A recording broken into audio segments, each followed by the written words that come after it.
E3 has finally kicked off, and the covers have come off the most talked about and revered new piece of hardware in the last few years. Supercharged and more powerful than anything that had come before. Yeah, the brand new Porsche 911 GT finally steps out into the light at this year's E3. A monumentous occasion for all, I'm sure you'll agree. Okay, maybe not then. Yeah, this subtle marketing link was of course a metaphor for the real star of Microsoft's show, and it needed it. A new, sleeker, refined, smaller and above all else, powerful console to sit at the top of the Xbox family food chain, the console food chain. Now, they have touted it as much as everyone, I think, at this point, and they're not wrong. This is without question the great white of small under-TV devices, ram-packed with all the features to justify its $499 or £449 price tag. That's pretty much what I said earlier last year, when it hit stores in November 7th. Now, is this too high to succeed, and does it really have the legs to go all the way to the end? Well, let's start with the facts that we know of. I've already covered the hardware in detail before, so you can check out that video in the detail below. The only big change there is the actual RAM allocated to games has now increased by 1 GB. It now allocates 9 GB to games rather than 8. That gives it the same 3 GB allocation there or thereabouts what the Xbox One has. That's still 512 MB higher than what the PS4 Pro has for its desktop. So there's no worries there about it supporting 4K for the UI and the dashboard. It's still going to do that with no problems at all. But the elephant in the room, of course, was the lack of first-party AAA games for the machine. Now, obviously, long-time viewers of my channel and so will know this didn't surprise me at all. This is pretty much where the company has been going, and I've been saying for the last couple of years. They are supplying the best place to play all multi-platform AAA games, and possibly some independent titles as well. But I covered all this before.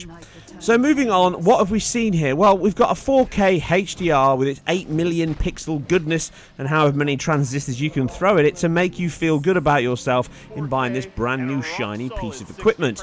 But what they showed on stage certainly had tantalizing tastes of things that would be at 4K. And some things that possibly wouldn't. One of those titles was indeed the new Assassin's Creed reboot, which is obviously coming from its Black Flag roots, and its mainstream tag with 4K put on the bottom of the actual video. This obviously means it's targeting 4K, and looking at the visual quality and what's being delivered here, I can believe that. It most likely will achieve native 4K at 30 FPS, or at the very least target it with a dynamic solution. This temple resembles a fortress. What has happened? Yeah, I'm not sure. I asked myself that whilst watching the video. Now, as much as my thoughts on the reboot of Assassin's Creed, I was desperate to see it happen, this demonstration does leave me with a very mixed opinion of what's gone on here, but I'll cover that in another video. It's suffice to say, though, that it does a good job of demonstrating the kind of benefits you will expect from the Xbox One X. Basically, the best quality visuals and performance that you'll get on any multi-platform console game. And that's pretty important when that specifically is what you'll be looking at most of the time on the console. Yes, it does have a lot of benefits to help above that. One of those games that really showed it well was the sumptuous Forza Horizon 7. Sorry, Forza 7, not Forza Horizon 7. Jesus, man. Anyway, bringing along its 60 FPS stable make, dynamic weather, and a greatly improved PBR lighting and material system to boot, finally the game cried out for it. It was and is a clear benchmark for the new hardware, and I'll be covering that soon as well. It demonstrates what the console's biggest asset will be over its pro rival. Assets.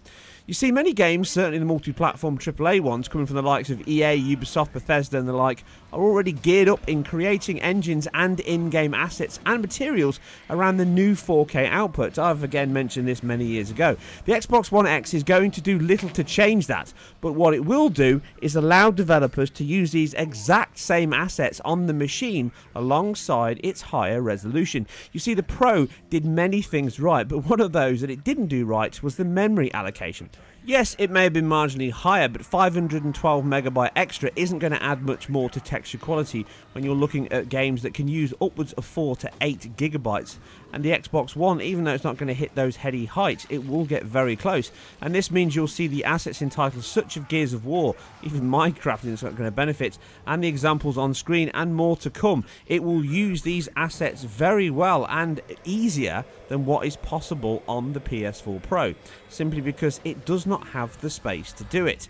Now, examples of this will land later on with Forza Horizon 3, Killer Instinct and Minecraft, along with Gears of War, all getting these extra 4K packs and the resolution boost, but more games will come. Ghost Recon, Final Fantasy 15, Resident Evil 7 and many more, including The Witcher 3, which I did also say was going to happen and will certainly increase the Pro titles as well. But this is simply because most likely they've held this off at Microsoft's request to pay for it, as it was and always has been a linked Microsoft deal. Now, these updates and all others are patched and will be free, and they'll add the 4K resolution and better PC assets.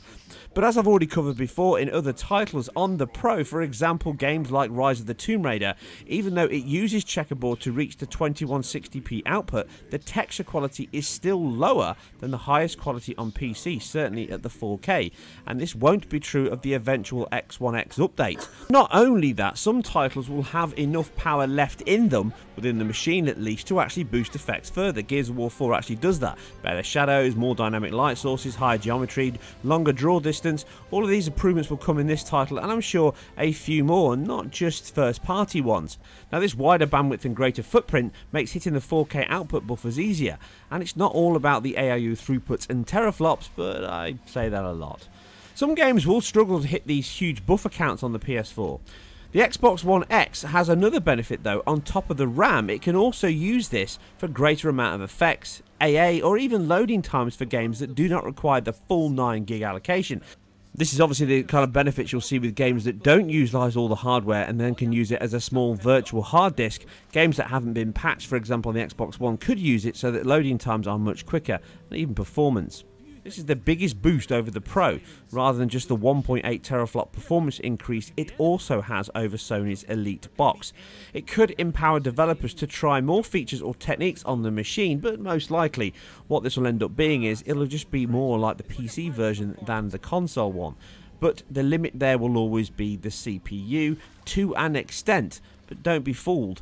These games will look much better if they use all of that space effectively. And even though it is around $100 more expensive, it does pack in more future-proof technology in there than the PS4 Pro with its UHD player and support for HDMI 2.1, but I wouldn't rule out something being optional there on the PS4 Pro. But at this point, this certainly supports variable refresh rate, along with dynamic metadata for HDR, wherever that may land in the end. Some truly impressive games were shown on Microsoft's. Rare really stood out with its phenomenal looking Sea of Thieves, and while that water is absolutely mouth-watering, Crackdown looked good and the Destruction looked great, dialed up to 11, and we even got the genuine next-gen "is this real" Anthem EA reveal, which is really going after the Destiny feel in my opinion.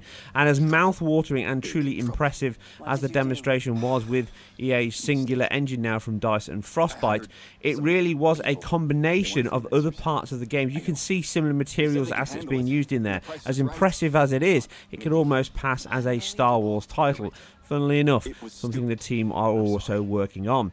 Anyway, it was a great show from Microsoft in the sense of they've got brand new hardware on the board and on the table, and they're certainly bringing the fight to Sony in that score. But really, of all the things that it packed up, the CPU was the other issue that maybe AMD let them down on, and they were hoping they'd get something in the book in time for the launch. But whatever happens, that's the only limitation on this box to really stop it being a true next-gen machine. This will limit the potential it has to attract a higher base, in my opinion, that would come from the 1080-30 to a circa 4K 60 split it could have delivered. Either or, it's still a refinement and a generational leap in many ways over its older and weaker brother. It certainly has the grunt to outmuscle the Sony box. The huge wealth of multi-platform titles will look, play and perform better on the X, but the area it lacks the most is also the area its rival is the heavyweight champion of. Software sells hardware, and in a few hours, Sony will demonstrate that again with the PlayStation originals and a wealth of titles that will make any visible power gap in there almost invisible with the on-screen results. It is this part of the jigsaw that Microsoft have not and will not buy into, and in my opinion, it could be the most expensive choice they make. Anyway, as always, I hope you guys and girls enjoyed this. Enjoy the rest of E3, and I'll be back soon for more detailed analysis on many titles. You can read more on this article on my website. If you like what I do, then leave a like below and maybe think about supporting me on Patreon as well now that I've launched it. Or you could just hit the downvote. Hey, it's all good to me if it makes you feel good. You guys and girls take care, and I'll see you on the next one. Our story is out there.